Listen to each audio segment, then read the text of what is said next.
This was originally just going to be a little show and tell. I was going to show off my childhood boombox and be like, look, after all these years, it still works. And last year it did. And the belt has finally gotten too weak to really do much. So I'm going to have to put a new belt in here. But I opened it up to put the new belt in, and I just wanted to show these weird mods that my dad, then later I put in. So this is a 1/4-inch mic jack that was added beside the headphone jack, and this was so I could plug in a handheld microphone to record instead of using the crappy condenser mic on it. The other mod, and you can see I didn't do nearly as nice of a job, was, and this was done like 30 years ago or something stupid. I bought these little wood paneled 70s speakers at a garage sale, and I wanted to use them in my bedroom, but all I had was this. So put these Radio Shack 3.5mm headphone jacks on the side, and you can see here there's 3 wires going. The speaker signal actually passes through these, so the little switch will cut off the speakers when you plug in external speakers. So this is the only boombox of this style that has an external speaker jacks on it. I'll maybe show those off. But yeah, just sort of cramming a bunch of old lamp cord inside. You can see this one goes probably all the way to the back of this speaker. Yeah. You can see how that's hooked up, so it should... Wait, what? How does that... Oh yeah. Okay, so there's one wire heat shrunk here, one wire going there, and then one wire going there. So I'm going to clean this up, pop a new belt on there, and then you can take a look at it. Holy shit. Okay. I had to take this thing apart way more than I thought I would. What a mess. There was a scraping going on the back side of the capstan wheel. It was going and at first I thought maybe it was just dried out lubricant here, but it was coming from this little guy. There's a white piece of plastic, there's a spring, and let's see if I can find this white piece of plastic. Here it is. This sits on top of the spring, and I believe this is supposed to friction fit over this black post and push the spring down onto this little guy that goes back and forth when you go and pause. But this had popped up, and so it was scraping. Pause was still working because it was still putting down spring force, but it was also pushing against the capstan, which was causing drag. The belts actually had a fair bit of grip. At least the one between the idler and the capstan had a fair bit of grip. The one from the motor to the capstan is a little weak. I will replace both, but it probably would have worked okay if it wasn't for the scraping. So I'm gonna see if I can friction fit that back on there and maybe just dab it to hold it in place. But yeah, what a pain. You need to take the little clip off that holds the capstan in there. What a weird design. So this is supposed to sit like that. You can see it's pushed all the way down, and it puts the spring to hold this in place. What had happened is this had been sitting like that, and it was pushed up and scraping. And as soon as I took the capstan out, all these parts just went flying everywhere, and I lost them underneath the main circuit board, which means I had to take the tuner apart, take all the screws out to get under there, and then poke my magnetic screwdriver at the spring and some little tweezers to pull the pieces out. So does it just sit here? It's not a lot holding it in place. Even if I push hard, this just wants to pop back up.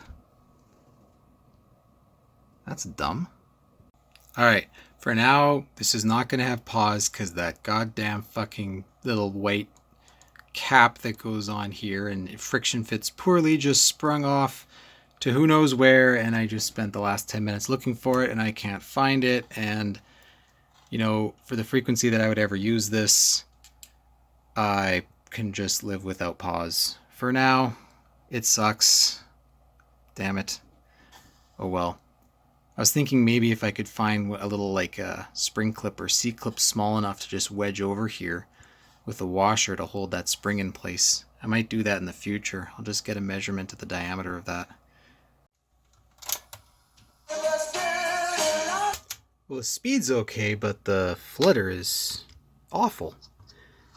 Might go in and just do some more lubing and cleaning.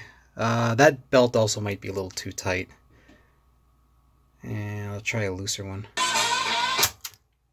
It's hard to tell. The flutter sounds a little better on it. I think that new belt's just too tight. I don't have anything in between. Let me check my used belts.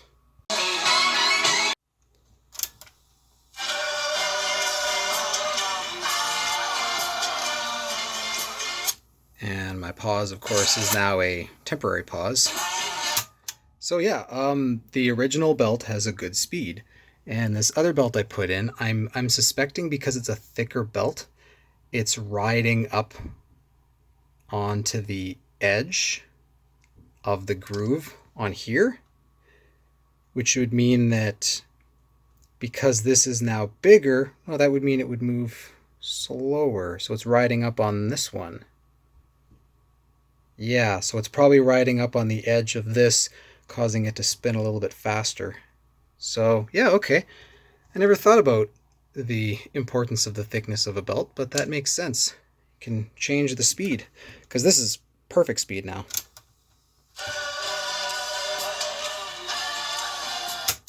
This might be a candidate for belt boiling, because, I mean, it's loose. I can stop it with my finger, but then I can just get it going again, and once it's going, it's fine.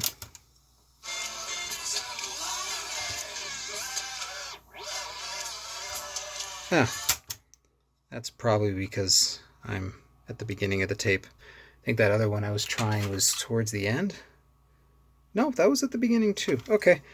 I have no idea what I'm doing. But I'm going to give the transport a nice cleaning and clean all the controls and maybe put it back together. I keep promising that. We'll see.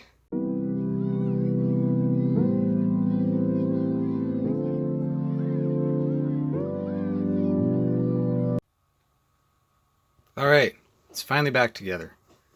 So, this is a Panasonic FM14 Boombox from around 1988. And this was my first boombox, this literal one here. And somehow it survived all this time. I just had to go through fixing the broken pause mechanism in this. And as you can see now, it no longer latches. This is the pieces from it. There's this little lever that you can see in that shape there will hop back and forth and push itself down. And there's a spring that goes on the on the opposite side here and pushes it down. And it sits on this little plastic post, and there's a little white piece that capped on top of there and just friction fit on the post. Over time it popped off. And me putting it back on, it decided to spring itself up and out, and it's gone forever. So this would need some sort of little metal C-clip or something, I think, to really tighten around there. Otherwise it's just going to fall off again. But no matter. This thing has survived remarkably well. Front is in decent shape. This is not the original antenna. The original antenna had a little round black nub on it. I think that got broken at some point. But I did replace it with one that seems to work just fine. And fits in there nicely. Unfortunately, it doesn't have that typical Panasonic nub on the end. I used to put stickers whenever I would eat fruit on like my portable TV and my boombox. This sticker's probably 25 years old. Still has a decent soft eject. And I still have the little shoulder strap. On the side, I mentioned earlier, these were added afterwards. I think I added these in the early to mid 90s to plug in external speakers. These actually use the switch inside these, so when you plug something in, they'll mute the corresponding speaker. As long as you plug in an 8 ohm speaker, it actually handles it nicely. On the other side, this is the original power cord, headphone jack, and beside that is a 1/4-inch mic jack. The condenser mic that's up here, this was added originally. My dad cut the wire for this, and hooked up an external microphone jack so I could use it like a handheld karaoke style mic to record into this. And let's flip around here. Take the power cable off. This is the back, pretty standard. There's your model. I noticed in the battery compartment at one point I must have left nasty batteries in here because there was a bit of corrosion. I cleaned up most of it. It didn't really damage anything inside. There's a bit of pitting on the back of the speaker, but I mean, it was all okay. It was just cleaning it up. I just need to go in there and clean up the rest. Nothing, no plastic got damaged. The metal battery posts are okay. It's not like I'm ever going to be using this on all those big ass D cells anyway. Let's plug in power. Check out the radio. So AM is probably just going to be all noise because I'm in the basement. To be selected into the astronaut program in Canada. Give them the couch because we might have an epic game come Monday night. Or have diapers like if you're an astronaut out in outer space. This way you don't have to go anywhere. Just sit.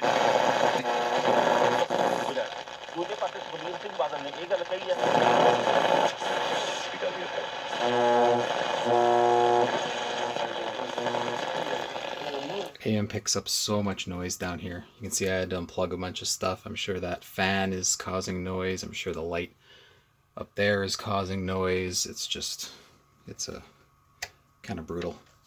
Let's do FM, get some antenna going.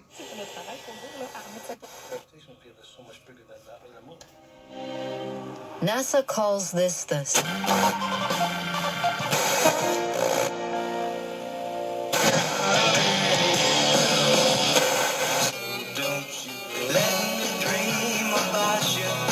Ooh, that sounds low bit rate.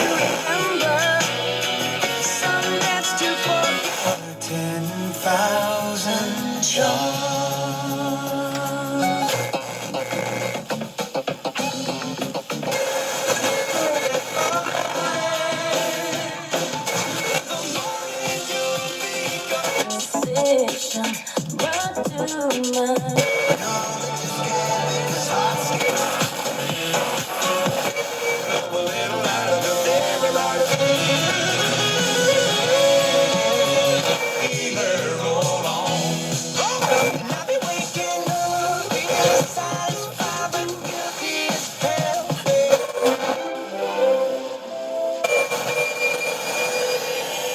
This is a pretty basic model. Doesn't really sound like it has a strong AFC on it. If there is, there's no way to shut that off. There's no way to shut off FM stereo, so if you're kind of on the edge of the signal like it was and you get a lot more noise with the multiplex, there's no real way to shut it off on there. I remember as a kid you would just sort of have to tune slightly off station to get the stereo to kick out and it would sound better. Does have automatic level control for recording though. So yeah, now let's test out the tape deck.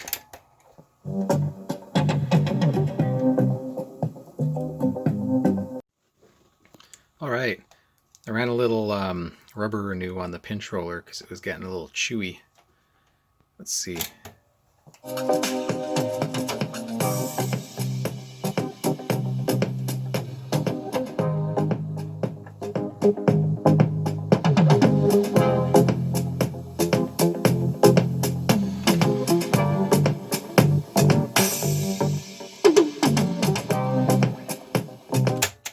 Sounds decent. I remember this thing always having a good tape hiss going on. I think it's partially in the amplifier too. If I hit play, if I just hit play without a tape in there, I mean there's your cheap consumer boombox hiss. So when you add the tape on there, no tape. it adds a level of hiss. I mean, like I said, it's a cheap Type 1 tape. I recorded it as hot as I could. But, I mean, for a kid, this was great. And pretty reliable. I mean, that pinch roller is nice and soft. In fact, I always remember when I would hit play, the audio, it would sound like the azimuth would go in and out for a second every time I'd hit play as this thing aged. I just thought that's how it worked. And I was noticing it was doing the same, but sometimes it would actually keep going in and out and eventually chew the tape. And yeah, that pinch roller was in need of some rejuvenation. And now it's subtle. Sorry. And now it's supple.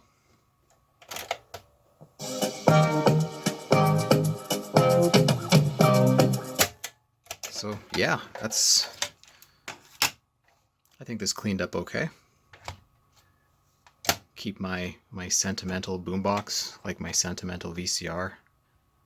Let's try plugging in some external speakers into there. I don't think I've tried these jacks since I was like 10 or 11. Alright, so I got some overkill speakers out. These Yamahas are 6 ohms, so I'll just be careful not to crank this up too loud. Might be pushing the amplifier in there a little too much. I didn't have any 3.5 jacks I could plug directly in, so just using aux cables, as they call them, and some alligator leads. These are the speakers I'm plugging in. I really like the sound of these. They've got very good sound quality.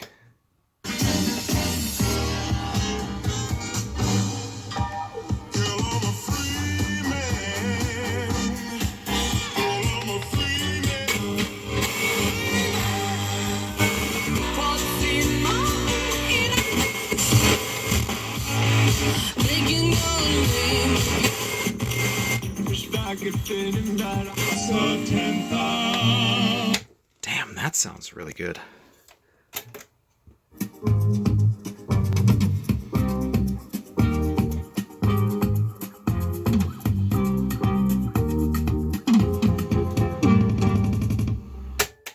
These aren't as bright as the built-in speakers. They're a little lackluster in the high end, which is surprising because this thing always had a lot of high end, especially considering the fake tweeters on here. They're single drivers. This has always had a very good treble on it. These, I guess, they really need the punch for the highs, but still, like,